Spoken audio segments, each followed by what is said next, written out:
Should you get and build Kirara? Short answer. No. Long answer.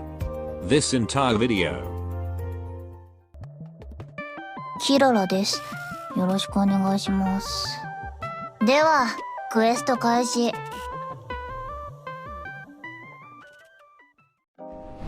Kirara is a 5-star stalker specialist from Higashi. A young student and a hardcore gamer that is now undergoing treatment and providing equipment maintenance in Rhodes Island.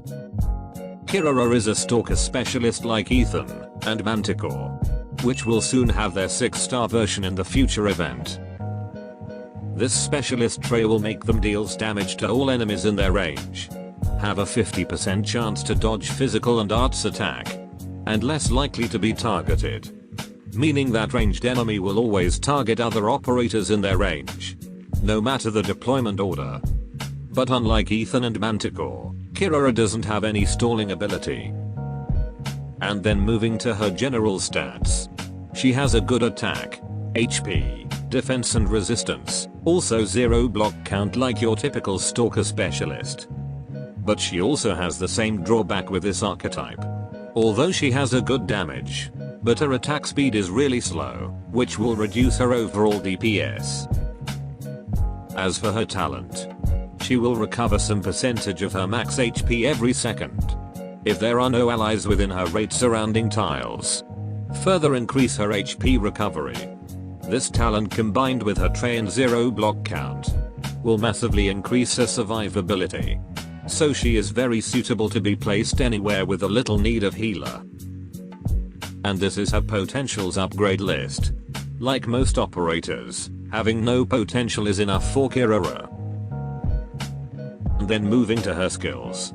The first skill, she will deals an additional hit of arts damage to her enemies, creating a hybrid damage of physical and arts. This skill have a cheap SP cost, with 2 SP requirement at M3. But sadly, because of her slow attack speed, Kirara can't really spam this skill. Even before she can activate it, some enemies may already run past her attack range.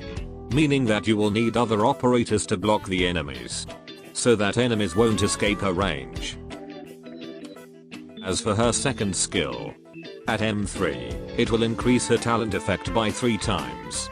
With potentials and Elite 2, she will recover over than 10% of max HP every second.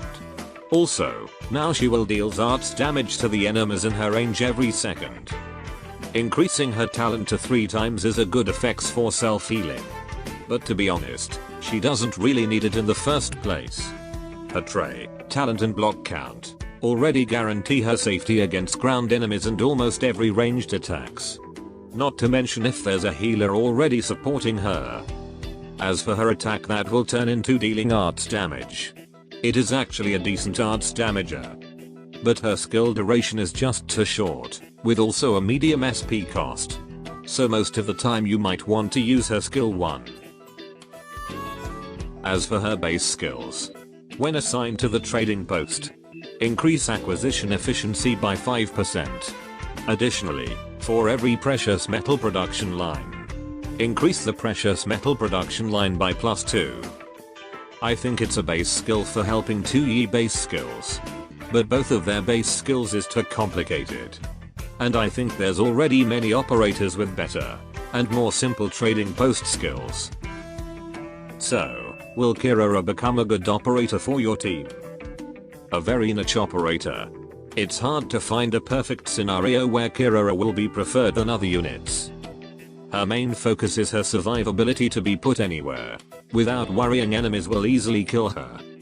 For early Arknights stages, and for clearing some weak mobs, she can be a useful unit. But I think if you're a newbie, you might want to invest on other operators first. That will be useful in the long run. That should be all. Adios.